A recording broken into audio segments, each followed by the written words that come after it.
बिस्मिल्लाहिर्रहमानिर्रहीम। अस्सलाम वालेकुम। आपका दोस्त सलमान हैदर। दुआ है परवरदिगार से कि उसने आपको और आपके अहले खाना को अपनी हिफ्ज़ो अमान में रखा हुआ हो। अगर आगाज़ में आपको बता दूं कि मियां मोहम्मद नवाज शरीफ साहब ने चौथी बार वज़ीर आज़म बनने से इनकार कर दिया तो आपको कैसा लगेगा? अगर मैं आपको ये बता दूं कि मियां मोहम्मद नवाज शरीफ साहब ने वापसी पे गिरफ्तारी ना होने की मुकम्मल तौर पर गारंटी ले ली है तो आपको कैसा लगेगा? जी हाँ, ये तमाम खबरें अहम तरीन वज़ीर आज़म 3 बार के रहने वाले और चौथी बार की उम्मीद रखने वाले नवाज शरीफ साहब 21 अक्टूबर को जो मीनार पाकिस्तान में जलसा करने जा रहे हैं उसकी तकरीर के कुछ मिनट लीक हो गए हैं। वो मैंने आपके सामने रखने हैं। और शादरा की जलसी के बाद सॉफ्टवेयर कैसे अपडेट हुए हैं, प्लानिंग कैसे चेंज हुई है और वो रिपोर्ट्स वाकई नवाज शरीफ साहब डिप्रेशन का शिकार है, वो खबरें। और वो शख्स उस शख्स की खबर है जो मुस्लिम लीग नून के बहुत करीब और बल्कि उनकी प्रॉपर बीट भी है, एक सीनियर सहाफ़ी है, उनको भी मैं कोट करूँगा। जस्टिस बाबर सत्तार साहब आज एक खड़ा करने के प्लान में इमरान खान साहब की ज़मानत के हवाले से, उसकी कुछ डिटेल्स हैं। तो चीज़ें बड़ी इंटरेस्टिंग है। एक के बाद आपके सामने रख देता हूँ। रिक्वेस्ट ये है कि चैनल अगर देख रहे हैं तो चैनल सब्सक्राइब कर दें। और आखिर में आपको डेफिनेटली मैंने कुछ और खबरें भी देनी है जो अभी तक मैंने जिसका कम से कम थंबनेल के अंदर जिक्र नहीं किया। सबसे पहले जी नवाज शरीफ साहब से आगाज़ करते हैं जी। उनकी मीनार पाकिस्तान पे जो मुमकिन तकरीर है ना, उसके कुछ मिनट सामने आ गए जी। और इस सिलसिले में उन्होंने बाकायदा मीटिंग शीटिंग भी शुरू की हुई थी। शहबाज शरीफ इधर आ गए थे, मरीम नवाज इधर आ गई थी। तो कुछ ऐसी चीज़ें थी, कुछ ऐसे अफराद थे जिनको उन्होंने बाकायदा बुलाया हुआ था। पॉइंट्स बड़े इंटरेस्टिंग है सर, एक एक को आपने गौर से सुनना है। और मैं आपको यकीन से कहता हूँ 100% ये तकरीर कम है और नवाज शरीफ की वापसी पर जेल ना जाने की गारंटी ज़्यादा है। जिन पॉइंट्स का मैं आपको जिक्र, इसके बाद तो नवाज शरीफ साहब का गिरफ्तार होने का सवाल ही पैदा नहीं होता। ठीक है जी, ये वो चीज़ें हैं। और देखें ये होती हैं या नहीं होती हैं। एट द 11th आवर 21 तारीख को कोई चीज़ तब्दील हो जाए, क्या हो जाए क्या ना, मैं इससे मुतालिक कुछ नहीं कह सकता। लेकिन ये तकरीर के जो मिनट्स हैं ना, इससे यही पता चलता है कि 21 अक्टूबर को मीनार पाकिस्तान में नवाज शरीफ साहब क्या ऐलान करने लगे हैं। नवाज शरीफ साहब ऐलान करेंगे कि मैं सबको माफ़ करता हूँ। सबसे पहले जी, जितने भी मेरे मुखालफीन हैं, जिन्होंने भी मेरे खिलाफ साजिश की थी 2017 में, वो 2 जर्नैल जिसमें जनरल बाजवा साहब, जनरल फैज़ साहब और 3-4 सुप्रीम कोर्ट के जज, इन तमाम जिनकी तस्वीरें हर जलसे के अंदर लहराई जाती, आम माफ़ी का नवाज शरीफ साहब देखें ना, आम माफ़ी का ऐलान करेंगे, नाम नहीं लेंगे, ये मैं आपको कसम से बता सकता हूँ। और उन्होंने कहा मैं सबको माफ़ करेंगे जी।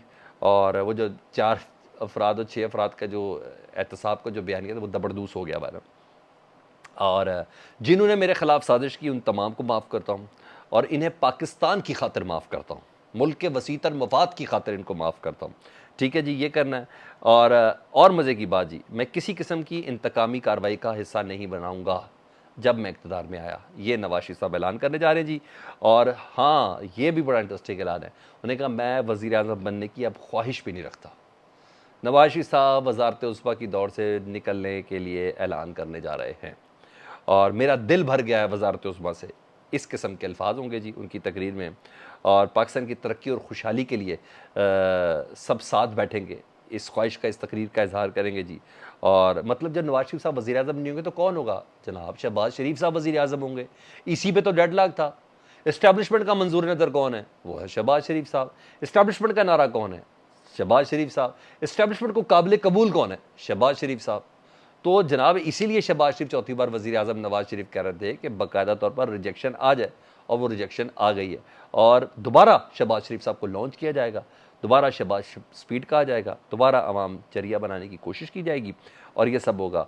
और हाँ, दूसरा बयानिया उनकी तकरीर के अंदर क्या होगा, जिसकी बिना पर मैं कह रहा हूँ कि वापसी की टिकट है उनकी कि उनको गिरफ्तार नहीं करना नवाज शरीफ साहब को। उन्होंने कहना है जी इमरान खान को फ़ौज पर हमला करने के जुर्म में सज़ा दी जाए, फ़ौजी तनसीबात पर हमला करने के जुर्म में सज़ा दी जाए। हालांकि इमरान खान साहब खुद कैद में थे उस दिन।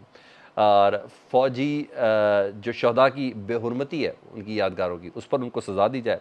यानी सानिया 9 मई के कंधों पर रखकर इमरान खान साहब को फिक्स करने का बयानिया लेंगे। शुरू में पूरा ड्रामा करेंगे कि मैं तमाम मुखालफिन को माफ़ करता हूँ, किसी के खिलाफ कोई कार्रवाई नहीं करूँगा, ये है वो है। ठीक है जी, तो इसलिए आप लोग मुझे वोट दें। अच्छा जी, ये वो तकरीर है जिसकी बिना पर मैं आपको वादे और दावे से कह रहा हूँ कि जो नवाज शरीफ को जेल जाने से रोकेगी। अब जब नवाज शरीफ साहब का जिक्र कर रहा हूँ तो मैं शादरा की जलसी की भी मैं बात कर देता हूँ जी। जनाब उसकी पूरी रिपोर्ट पहुँची है, बाकायदा नवाज शरीफ साहब ने नोटिस लिया, लोगों ने रिपोर्ट दी है। और क्योंकि ये आगाज़ था आगाज़ होना चाहिए था बड़ा धुआंधार, क्योंकि मरीम नवाज़ ने कहा था कि मैं इसका आगाज़ ही शादरा से करूँगी। तो नवाज शरीफ साहब ने रिपोर्ट्स मांगी और पर उनको ये कहा गया कि गली में जलसा किया गया था और बंदे भी इकट्ठे नहीं कर पाए, और बहुत मायूसी। हालांकि नवाज शरीफ साहब ने कहा इस जगह पर हमने इस हल्के में गैर मामूली तरक्याती फ़ंड दिए थे, मलिक रियाज साहब का MNA इधर से, तो उनका ये हल्का था, फिर भी पावर शो नहीं हो सका। नवाज शरीफ साहब परेशान, मरीम नवाज़ को देखने के लिए, उसकी बात सुनने के लिए लोग नहीं आए।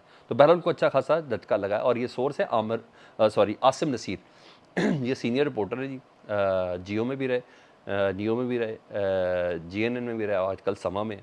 हमारे बहुत अच्छे दोस्त हैं और नून लीग के बहुत ज़्यादा करीब तस्वर किए जाते हैं। एक्सक्लूसिव स्टोरीज जो नून लीग की बीट है ना, वो इनकी, और वो ये खबर दे रहे हैं आसिम नसीर साहब। उधर इससे पहले कि मैं आपको दीगर खबरें शेयर करूं, उसमें मैं आपको राना सनाउल्लाह साहब के हवाले से खबर ज़रूर देनी है जी। वो जनरल बाजवा साहब को 4 दिन पहले कौमी मुजरिम कह रहे थे, अब रात को उनकी साइड लेते हुए नज़र आए हैं। और उन्होंने कहा था, किसी ने सवाल पूछा जी कि जनरल बाजवा साहब के असासे जिस सहाफ़ी ने लीक किए थे ना, उसको क्यों गिरफ़्तार किया गया था। तो हालांकि ये अहमद नूरानी साहब ने असासे ये खबर ब्रेक की थी अमेरिका से बैठ के, और फिर पाकिस्तान में शाहिद असलम साहब ने उनकी मदद की थी शायद, तो उनको गिरफ़्तार किया था, उनको उठाया गया था ना। तो आप देखें वो क्या कहते हैं, उन्होंने कि जनाब सहाफ़ी की खबर बेबुनियाद थी इसलिए उनको गिरफ़्तार किया गया था। बनता है CV मजबूत करने के लिए कहना बनता है इस वक्त। हालांकि जाने देते हैं राना साहब, इस बात पे कोई बात करने का तुक नहीं था, उन्होंने किया। और हाँ, ये भी उन्होंने कहा कि जो 4 दिन पहले कहते हैं ना, हमने 1 मिलियन बंदा, 10 लाख बंदा मीनार पाकिस्तान पे लेके आना है, अब वो 10 लाख बंदा ना 4 से 5 लाख हो गया, यानी इनको पता है 1-1.5 लाख बंदा भी इकट्ठा नहीं कर सकेंगे। तो इसलिए अगर एक को 4 लाख दिखाना बहुत आसान होता है, बहुत ही आसान होता है। ड्रोन के इतने रिच किस्म के शॉट लिए जाते हैं, इस तरीके से अगर पता चलता है कि जी पूरा पाकिस्तान ही आ गया, तो 4-5 लाख बंदा आ गया, ये करना जानते हैं। तो इनको पता चल गया, शादरा की जलसी ने इनकी तबीयत बहुत लिहाज से अपडेट कर दिया। आज बाबर सत्तार साहब, justice Babar Sattar Islamabad high court के जी, और वो इमरान खान साहब की 2 केसेस में ज़मानत के हवाले से उस बेंच का हिस्सा हैं। पहले एतराज़ लगाए गए हैं जस्टिस आमिर फारूक साहब ने, पहले वो एतराज़ होंगे, फिर वो जो 2 केसेस हैं जो इमरान खान साहब की गिरफ्तारी के दौरान जिनकी ज़मानतें कैंसिल हुई थी, और PTI के वकला की निगलिजेंस की बिना पर उनको उनकी ज़मानत के हवाले से दरख्वास्त नहीं दी गई थी। एक तो 190 मिलियन पाउंड केस, और दूसरा तोशा खाना में नैब की इंक्वायरी ना, उसके हवाले से। तो पहले तो आपको पता है जस्टिस आमिर फारूक साहब थे, उन्होंने बहुत दिन लगा दिए इमरान खान साहब की ज़मानतें मंजूर करने के लिए। हालांकि पहले दिन का ही था कि एक बंदा है ही हिरासत में, तो उसकी ज़मानत हो जानी चाहिए थी, उसकी ज़मानतें कैसे कैंसिल हो सकती थी जो ऑलरेडी हिरासत के अंदर है। तो अब बाबर सत्तार साहब है, और ये वाला जो बेंच है, बाबर सत्तार साहब उनके साथ है, वो इतनी देर लगने नहीं देंगे, मैं आपको बता रहा हूँ, वो आज ही कोई फैसला कर देंगे। बाकी कोई इख्तलाफी नोट भी हो सकता है, लेकिन बहरहाल मैं खुश हूँ कि भाई कम से कम बाबर सत्तार साहब उधर। मुझे, मैंने आपको बताया था ना, बहुत कम ऐसे जज होते हैं जो अपने कंधों पर, वैसे तो हर जज का ये फ़र्ज़ है, जो पूरी जुडिशरी की इज़्ज़त लेके फिरते हैं, उसी में जस्टिस बाबर सत्तार में है, उसी के अंदर जस्टिस बाबर सत्तार साहब है। तो ये तो हो गया। उधर इमरान खान के साहब के वकील नईम पंचोता साहब ने, जो इमरान खान साहब की वकला की लीगल टीम के वो स्पोक्स पर्सन भी हैं, उन्होंने इतला दी है कि अब ये रात को इतला दी है फ्रेश, एक तो 2 दिन पहले थी, ये और फ्रेश कहने का अडियाला में इमरान खान साहब की ज़िंदगी को ख़तरात हैं और स्लो फूड पॉइज़न उनको हो सकती है। इमरान खान को मज़ीद तारीक और तंग कमरे में शिफ्ट कर दिया गया है ज़हनी अजियत देने के लिए। मतलब वही है प्लान, नफसियाती तौर पर इमरान खान साहब को तोड़ा जाए। और कोई और आदमी कहता या कोई सियासी बयान होता तो मैं समझ आती, लेकिन उनके वकील कह रहे हैं इमरान खान साहब के, वो लीगल टीम के नुमाइंदे कह रहे हैं कि इमरान खान साहब की जान को ख़तरा, तो डेफिनेटली ख़तरनाक बात है। अल्लाह इमरान खान साहब को सलामत रखे।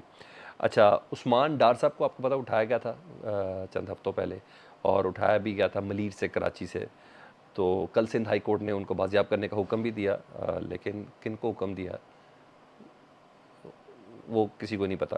तो बहरहाल पुलिस को हुक्म दिया, तो पुलिस के पास तो होंगे भी नहीं। तो उनके भाई हैं उमर डार, लंबी दाढ़ी रखी हुई थी उन्हें, वो भी नामालूम मकाम से उन्होंने वीडियो पैगाम जारी किया, और उस्मान डार को उन्होंने कहा उठाया गया। जब उनको उठाया गया तो बहुत तशद्दुद किया गया, थप्पड़ों, घूंसों, लातों से के साथ उनको घसीट के लेके गए। उन्होंने कहा ये बात मुझे उनके ड्राइवर ने बताई, जो उनके साथ उठाया गया था, जिस वक्त उनके साथ थे, और ड्राइवर को बाद में छोड़ दिया गया था। उन्होंने कहा हमारे साथ दहशतगर्दों वाला सलूक ना करें, हम पाकिस्तान के मुहिब वतन हैं, हम फ़ौज से भी प्यार करते हैं। 9 मई के बेनिफिशरी नून लीग है, तो इस 9 मई की साजिश में नून लीग ही मुलविस है। और राना सनाउल्लाह ने कहा था कि इमरान खान रहेगा या हम इस स्टेज तक पहुंच चुके हैं सियासत के अंदर, तो वो बात उन्होंने पूरी कर दी है। सर फीडबैक से मुतल्लिक ज़रूर आगाह करें, अपना बहुत ख्याल रखें। अल्लाहुम्मा सल्ली अला मुहम्मद व आले मुहम्मद।